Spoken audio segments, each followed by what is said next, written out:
Hello दोस्तों, कैसे हैं आप सब। तो दोस्तों, हमारा जो पेंटिंग में चैप्टर चल रहा है वो चल रहा है पेंटिंग टेक्निक्स। पेंटिंग टेक्निक्स में हमने कई चीज़ें सीखी हैं। आज हम सीखेंगे कुछ नई चीज़ें, जैसे कि में गीली पेंटिंग कैसे की जाती है, सूखे में गीली पेंटिंग कैसे की जाती है, कन्नीब से पेंटिंग कैसे की जाती है, और पॉजिटिव और नेगेटिव पेंटिंग में क्या अंतर होता है। तो ये सारी चीज़ें आज हम सीखेंगे। तो सबसे पहले मैं आपको बताऊं गीली में गीली पेंटिंग कैसे की जाती है। तो आइए चलते हैं, सीखते हैं।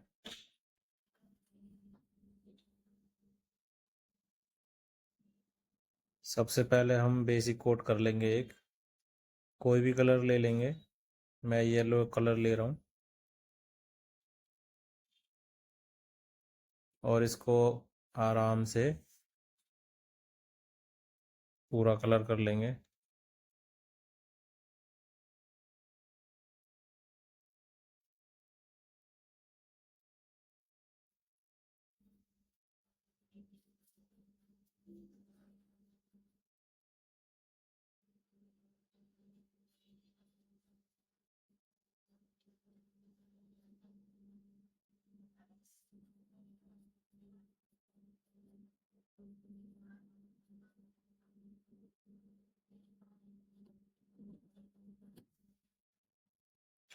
और अब मैं दूसरा कलर लूँगा,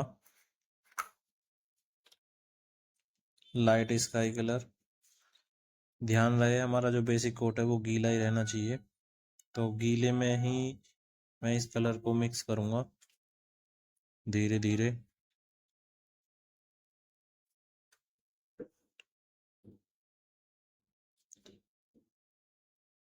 इस तरीके से आप जिग जैग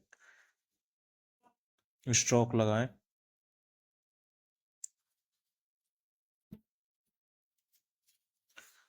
तो जब आप गीले में ही गीली ब्रश को करते हैं तो ये अपना कलर चेंज करता है।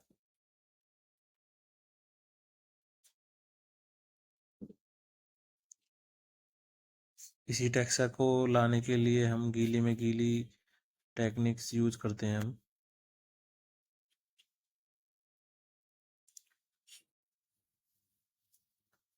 कुछ इस तरीके से करेंगे।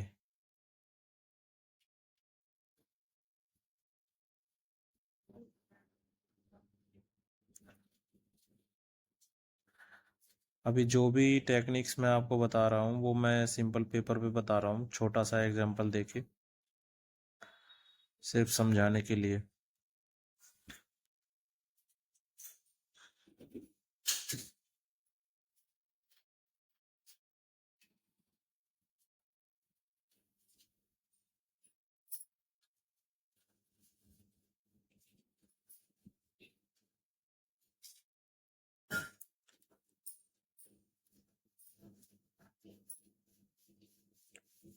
तो ये हुई हमारी गीले में गीली पेंटिंग।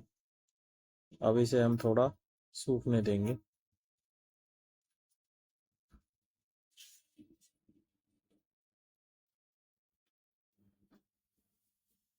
अब ये सूख चुका है, मैंने दूसरा कलर लिया है और इसके ऊपर करेंगे हम दूसरा कलर। तो गीली में गीली का मतलब है कि जब हम एक बेसिक कोट कर लेते हैं कलर का तो वो गीला होना चाहिए, और उसी के ऊपर हम गीला दूसरा कलर डालते हैं, तो उसी के ऊपर मिक्सिंग करते हैं, तो वो हमारी गीली में गीली पेंटिंग हुई। और जो सूखे में गीली पेंटिंग है, टेक्निक है, वो कुछ इस तरीके से है कि बेसिक कोट हमारा सूखा हुआ होना चाहिए और हम फिर गीला पेंट उस पर लगाएं। जैसा कि आप देख रहे हैं मैं दूसरा कलर ले रहा हूँ। अब वो मिक्स नहीं हो रहा है, लेकिन इसका भी एक अलग टेक्सचर आएगा। ये दोनों ही टेक्निक यूज होती है हमारी पेंटिंग में।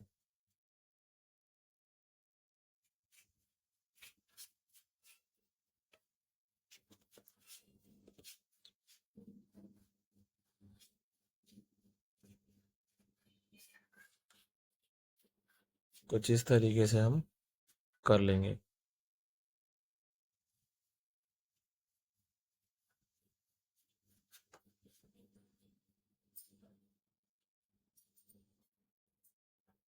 मैं इसमें ज़्यादा समय ले रहा हूँ क्योंकि आपको अच्छे से समझ में आए।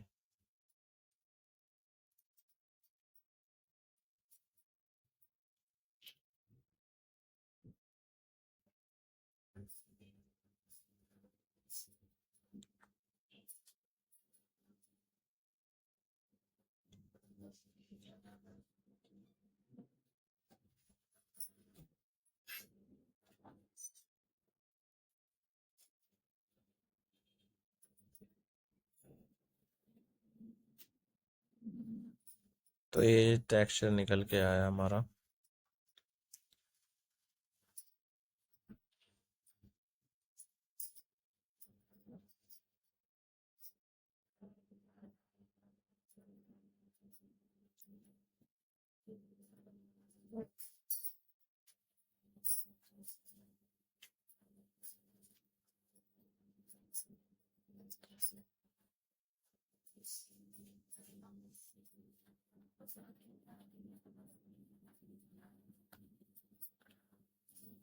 अब हम इसे थोड़ी देर सूखने देंगे।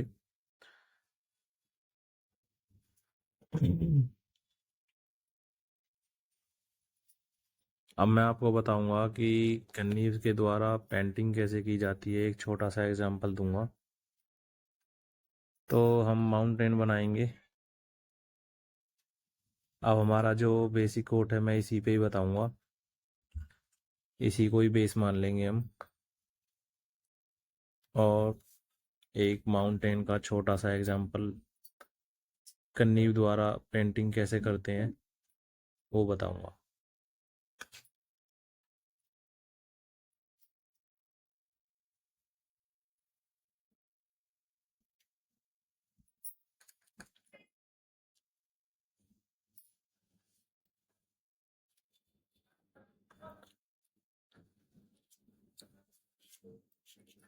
तो माउंटेन का बेसिक कलर ले लेंगे पहले हम। बेसिक स्ट्रक्चर बना लेंगे।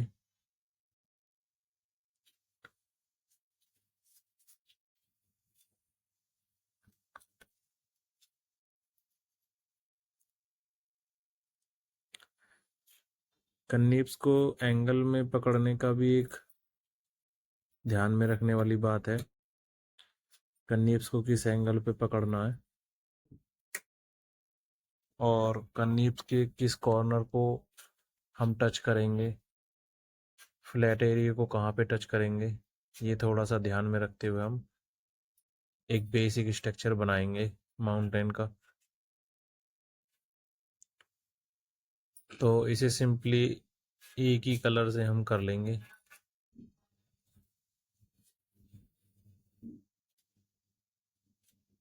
कुछ इस तरीके से।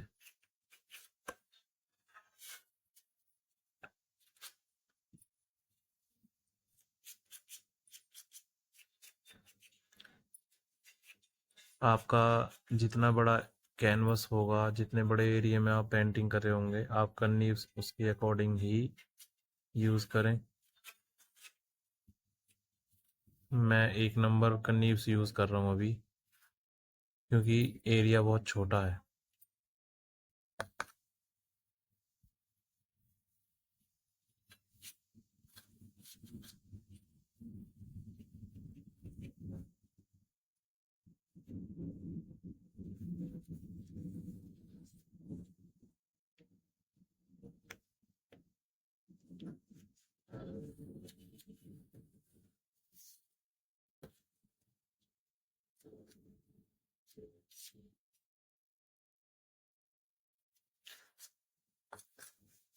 कुछ इस तरीके से हम बेसिक कोट कर लेंगे।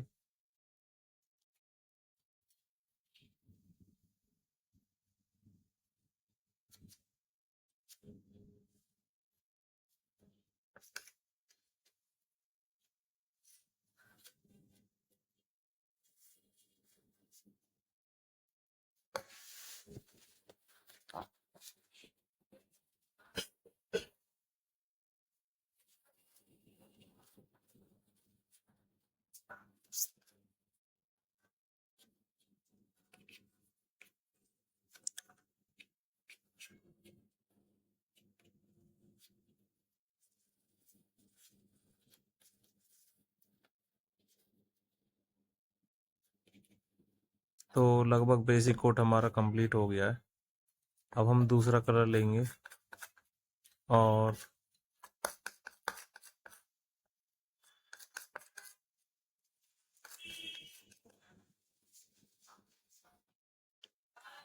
सबसे पहले हम हाईलाइट करेंगे कॉर्नर को,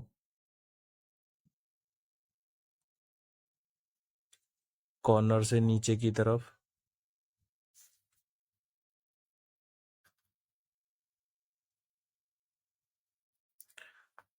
और हम कवर करेंगे उन एरियाओं को जहाँ पे हम माउंटेन को डिवाइड करेंगे।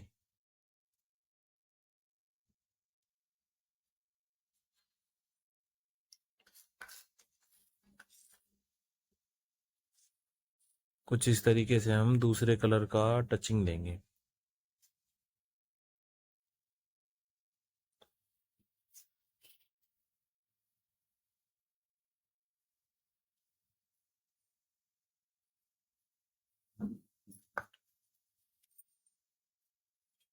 तो ये हुई हमारे दूसरे कलर की टचिंग।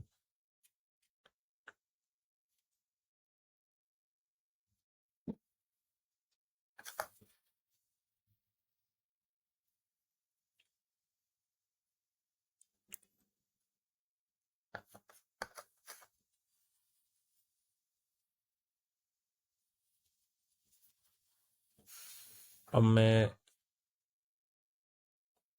हाईलाइट करने के लिए आइस को यहाँ पे दिखाऊंगा, बहुत बहुत थोड़े थोड़ा, वो भी ऊपर की तरफ।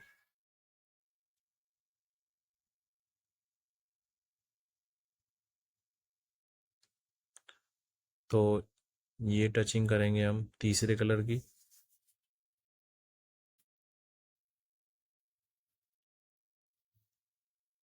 देखिए, ज़रूरी नहीं है कि माउंटेन के लिए हम यही कलर यूज़ करें। हमारे माउंटेन जिस भी कलर में, हम उसका बेसिक कोट लगाएंगे और सेकंड कलर लगाएंगे और फिर थर्ड कलर हाईलाइट के लिए।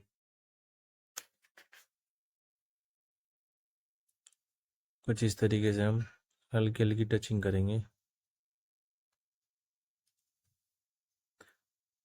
कनीव्स के द्वारा बहुत सारी पेंटिंग की जाती हैं, ज़्यादातर तो स्ट्रक्चर पेंटिंग की जाती है। इससे हम ट्री बना लेते हैं और माउंटेन, नदियाँ, रॉक्स,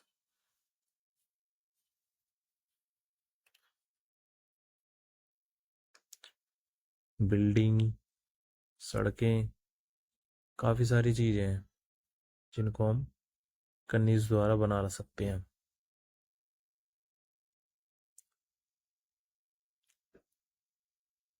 तो ये कुछ इस तरीके से हुआ, एक छोटा सा एग्जाम्पल।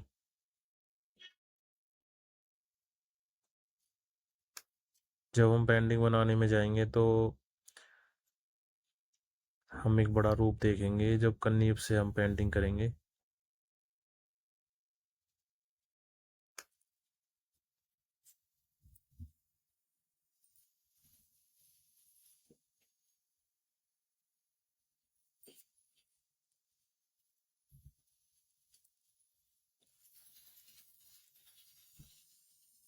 तो कुछ इस तरीके से हमारा बनेगा।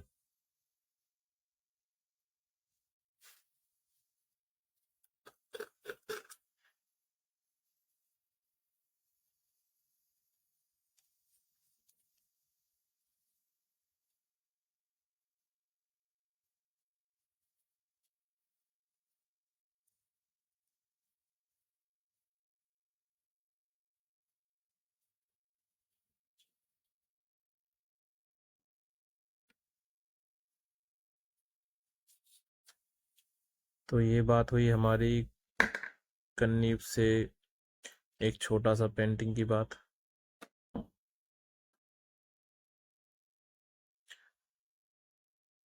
पास से देखने पे पेंट बस बिखरा हुआ नज़र आएगा, लेकिन जब हम इसे दूर से देखेंगे तो ये एक माउंटेन की शेप में दिख। तो दोस्तों अब बात करते हैं हम नेगेटिव पेंटिंग की और पॉजिटिव पेंटिंग की। तो इसमें सबसे पहले मैं बताऊंगा कि पॉजिटिव पेंटिंग कैसे की जाती है। सबसे पहले हम एक होता है हमारा बैकग्राउंड, एक होता है हमारा ऑब्जेक्ट जिसको हम बना रहे होते हैं। तो पॉजिटिव पेंटिंग में सबसे पहले हम बैकग्राउंड बनाते हैं। तो ये हमारा बैकग्राउंड हो गया।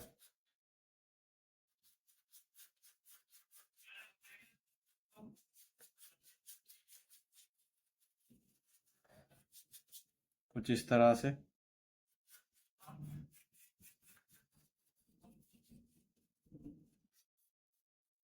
ये हमारा बैकग्राउंड हो गया। और अब हम इसमें ऑब्जेक्ट बनाएंगे।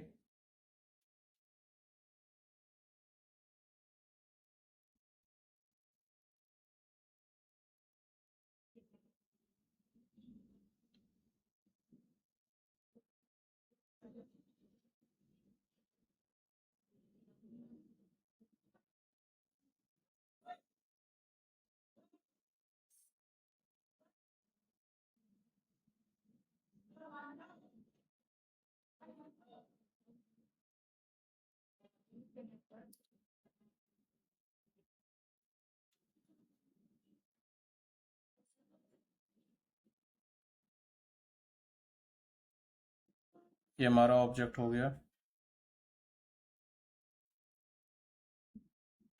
तो ये है पॉजिटिव पेंटिंग, जिसमें कि हमारा ऑब्जेक्ट सबसे ऊपर होता है और बैकग्राउंड हमारा नीचे होता है।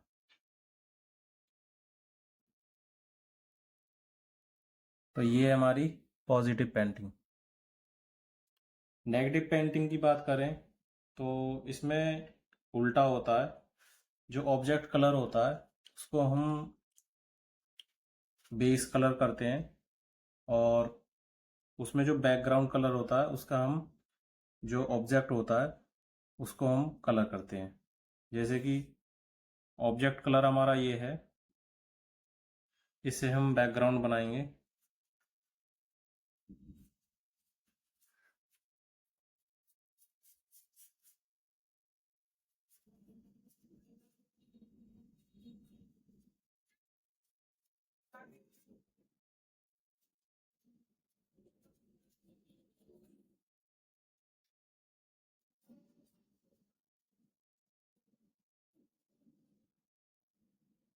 और अब जो हमारा बैकग्राउंड कलर था पहले, उसका उल्टा हम अब यहाँ पे बैकग्राउंड बनाएंगे।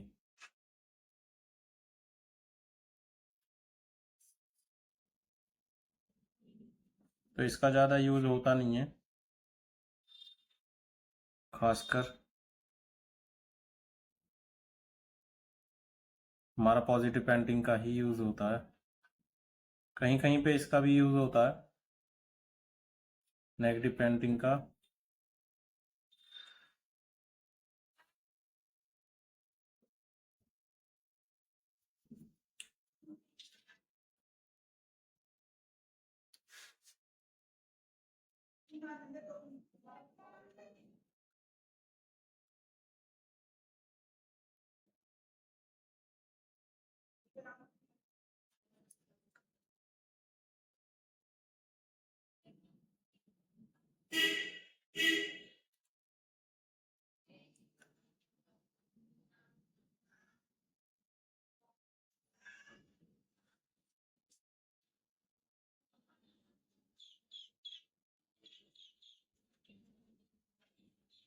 ये है हमारी नेगेटिव पेंटिंग।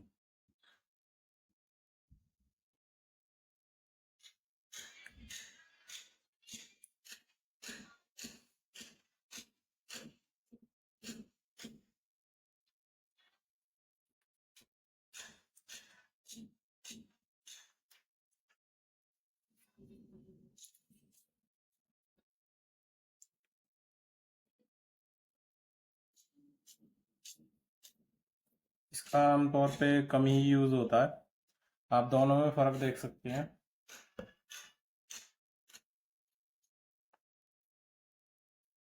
जो नेगेटिव पेंटिंग है उसका यूज़ कम ही होता है।